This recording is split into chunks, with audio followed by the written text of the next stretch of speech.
Hi, today I'm going to be talking about the book The God Delusion by Richard Dawkins, and I'm also going to be discussing some points, not all of them because I don't want to give the book away, but technically this isn't like a novel. So I just want to discuss some of the points also that really jumped out at me, as well as give a book review. Now before I start this, I am not going to, I'm not trying to attack anybody, but I just want to get my own opinion out there because people, they're allowed to discuss their own opinion, and I should be able to discuss my own opinion. And so this is what this is, and this might, I know this probably might upset someone because it's kind of a touchy topic, but I really am not trying to bash anyone because I have plenty of good Christian friends that go above and beyond what they're supposed to do and really give back. So I am not trying to bash anyone, but I am going to give my opinions on some of the topics he has discussed in this book.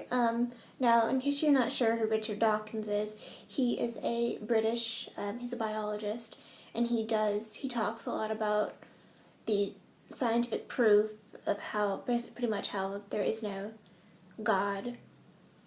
And in this book, he's just really eloquent. I actually got the audio version, so I actually have him reading the book, which is really nice.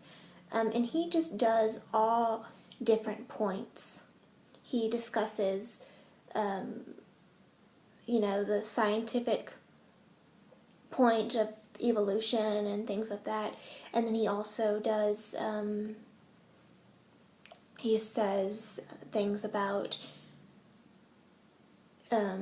just different, that there are different religions in the world and they all can't be right, And he also even talks about, and this really jumped out at me, he talks about the childhood exposing this kind of stuff to children and how it can be, the consequences of that, and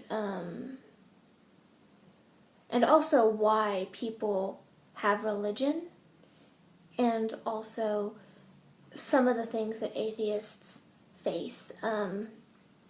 Now, the points that really jumped out at me, or the first one is that really, I didn't even think of this, but then he kind of brought it up. He says, you should not refer to children by religion because they don't know any better. They are told what to believe. They are not a Christian child. They're not.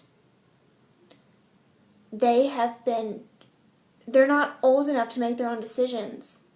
You should call them a child of Christian parents, a child of whatever parents. You should not call them a Christian child.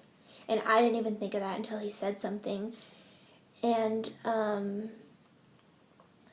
the other thing is he talks about, the point that jumped out at me was the exposing religion and indoctrinating religion into children, and how that can have negative consequences, and some people need professional help. And it's really saddening, and some people don't care. They're just like, well, I want them to know that hell is real and that you should, they should, I don't care if they have nightmares about this hell house that we're going to expose them to. Hell's real, and just they don't care. And it's just, people are really sad. That was really sad to me. And I'm very thankful that I was not really raised in the church 24/7. I'd go on weekends with my father, and that was it. And even at a young age, I just didn't believe. Even at 7 or 8, I did not believe, and I'm really lucky that I was not really pressured into religion and all that stuff, and it's just scary. And this was in a video he did, and he brought it up in the book, that he was talking to a psychiatrist about religion and the negative consequences. And this psychiatrist was raised in this particular religion. And he said, well, what did they tell you about hell? What did they tell you about hell? And she said, to this day, it still affects her, because she was just told, if you don't do this, you're going to go to hell. And for children, hell is real. It was never real to me. I kind of thought it was, I kind of face-palmed and thought it was, what? I never believed it. But for a lot of children, hell, they can't distinguish between it's real or it's not real. And another thing that really saddened me was, he was talking about another atheist author. I can't think of his name. You can read the book and see it.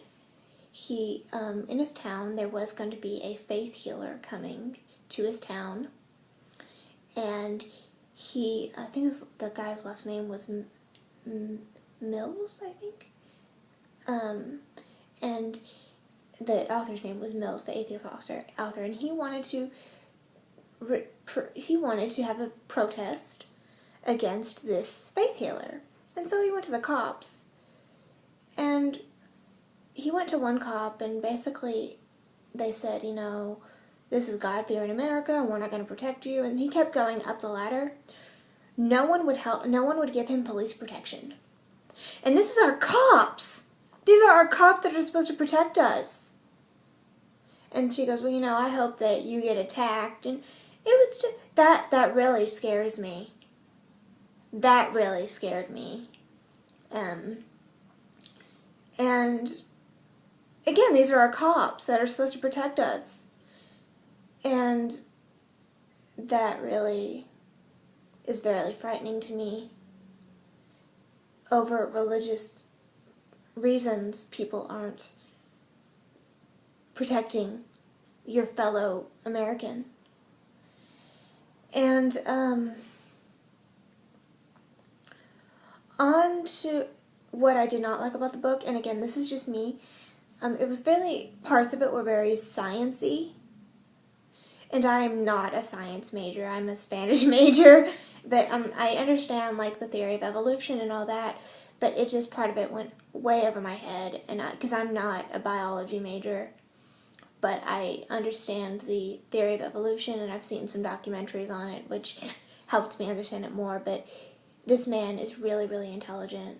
He's not arrogant, which I like. He's not an arrogant person, but I'm just not a sciencey type person. And also, I don't know why he did this, but there is two narrators in this book. If you get it on audio, there are two narrators in this book, and it just kind of flip-flops back and forth, which it kind of took me a while to get used to that, but that's really nitpicky. And if you read the actual book, you're not going to have that problem. You're not going to hear little voices in your head or whatever. So if you actually read the book and not listen to the audiobook, you won't have that problem. But overall, I really recommend this book for anybody who is interested in that kind of thing. And I just want to leave you with something that he said. He said that, a lot of people do not, they've been put into this thing. They've been put into this religion, some people, their whole lives. And they want to leave, they have a problem with it and they want to leave. And they just don't know how, because sometimes your whole community is your church. That's your social circle or whatever. But if you have a problem with your church or your religion, you can leave. There's nothing stopping you. And that's anything. You don't have to stay in that religion. You can leave. There's nothing stopping you. If you, unless you're a minor, then you have to go with your parents. But once you get out on your own, if you're a minor, once you get out on your own, what's stopping you? Nothing's stopping you.